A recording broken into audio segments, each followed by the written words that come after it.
Olá, chicos e chicas, que tal? Tudo bem? Olá, galerinha, sejam bem-vindos à nossa primeira aula de espanhol e hoje nós vamos trabalhar com orações condicionais. Quando nós falamos esses termos, né, na língua portuguesa, a gente lembra logo a uma parte da gramática, né, que estuda mais particularmente as conjunções. Porém, no espanhol a gente tem algumas particularidades, né, também trabalhamos as conjunções, porém também existe outras palavras que trazem a ideia de condição, né, como o futuro do pretérito. Slide na tela. Então, galerinha, olha só, temos esse exemplo aí, tá, na língua portuguesa, só para a gente contextualizar um pouco do nosso conteúdo. Se estudasse para a prova, passaria de ano. Então, observe que nós temos aí alguns termos destacados, né, em cores diferentes. Nós temos o se ali, né? Esse se, pessoal, na língua portuguesa, ele é uma conjunção condicional.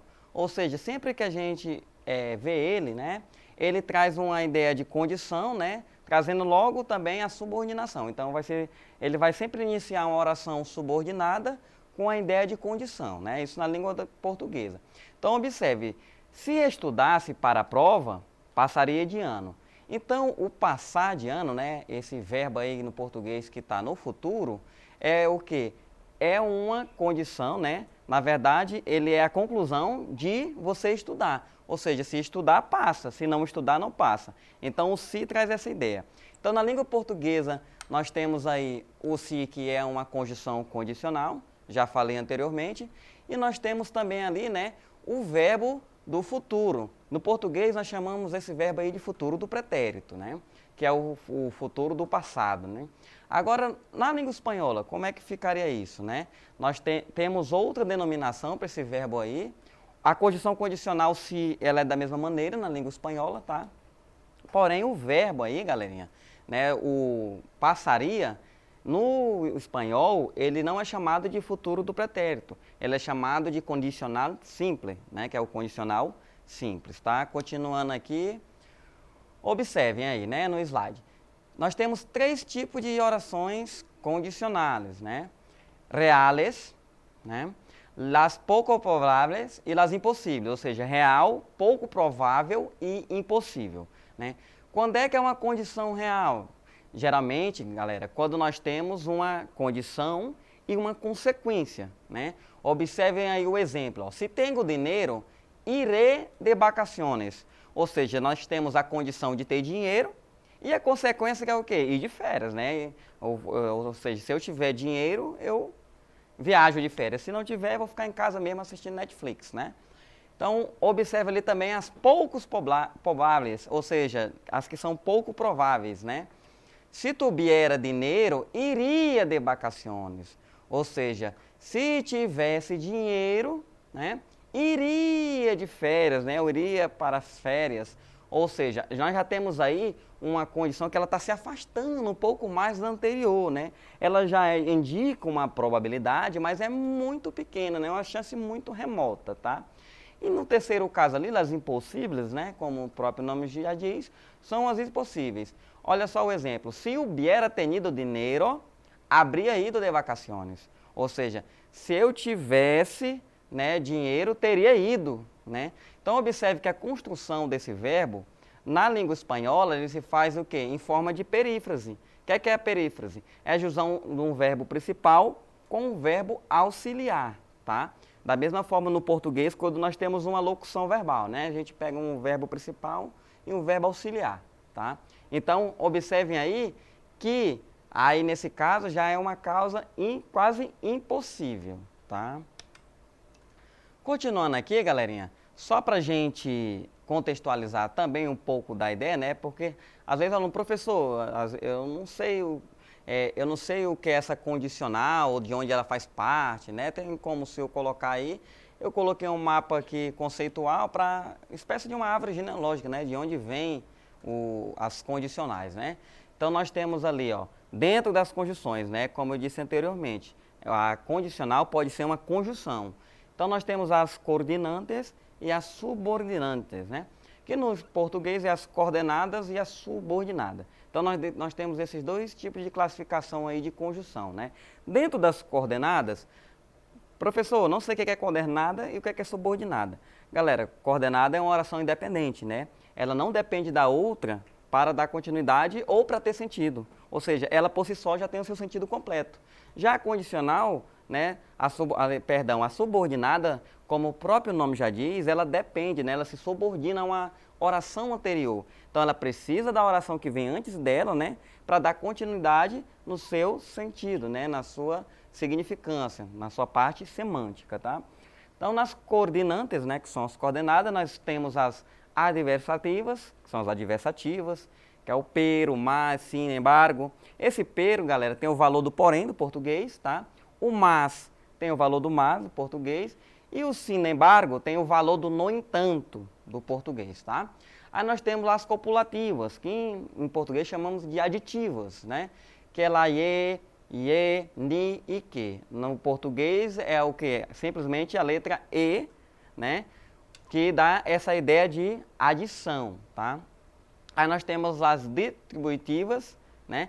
Essas distributivas não tem no português, tá? No português é o que? A gente chama isso aí daquelas, os pronomes, né? Os pronomes de lugar, de distância, os advérbios, né? Que dão uma ideia de distância, que é o este, o aquele, o aqui, né? E no espanhol nós também temos essas palavras classificadas como conjunções, tá? Aí nós temos as disyuntivas, né? Que o disyuntivas, né? No português a gente chama ela de comparativas, né? Uma coisa ou outra. No espanhol não é comparativa, esse disyuntivas, mas tem o mesmo valor, tá? Então no espanhol nós temos o, ora ou bien. No português é o que? Ou, né? Ou uma coisa ou outra, tá? Aí nós temos as explicativas, né? Que são isto é, ou seja, é dizer, que é o es decir, tá? E dentro do outro lado, aí nós temos as subordinadas, né? E temos as condicionais, que é justamente essas que a gente está trabalhando hoje, tá, galerinha? Aí as causais, né?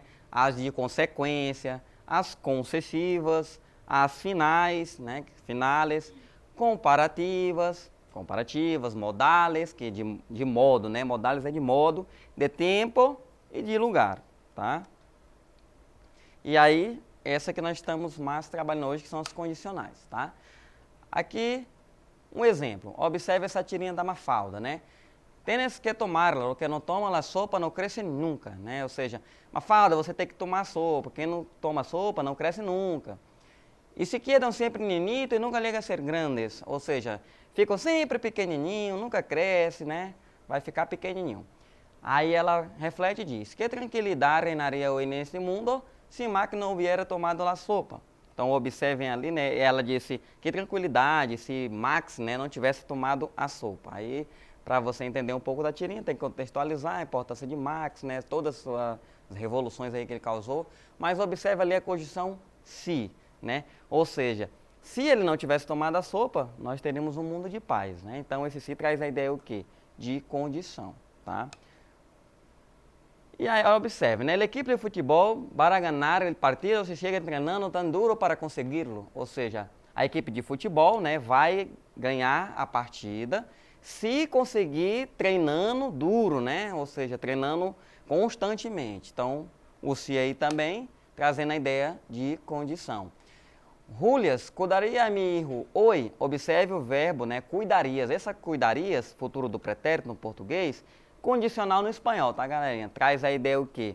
Um dia com uma probabilidade, uma possibilidade, e é chamado também de condicional na língua espanhola. Eu cambiaria de celular solamente se mi viejo celular deixará de funcionar. Ou seja, só troco de celular se o meu der problema, né? O meu quebrar. Então, esse cambiaria também, no português chamado de futuro do pretérito, na língua espanhola chamado de condicional simples, tá? Viajaré en el avión si no sale barato, não importa tardar mas sempre que lleguemos antes del lunes, ou seja, viajaremos de avião, né, se somente sair baratinho, né, ou seja, se a passagem estiver cara, não viaje. Não importa, né, quanto demora, mas sim, portanto, que chegamos antes de segunda-feira, né? Então, esse também aí, né, esse se aí, é uma condicional, tá? E aí, demais, galerinha, só para contextualizar, diferente do si, porque nós temos outro si na língua espanhola, que é o si substantivo, né? O si da nota musical. Nós temos dó, ré, mi, fá, sol, lá, si, tá? Então, quando aparece esse si aí, né, toda vez que ele é conjunção condicional, não. Nós temos que ver se ele é um substantivo se referindo a uma nota musical, né? Então, esses são os dois si, tá? Claro que a maioria com frequência vai vir sempre em condicional, mas só analisarmos o contexto.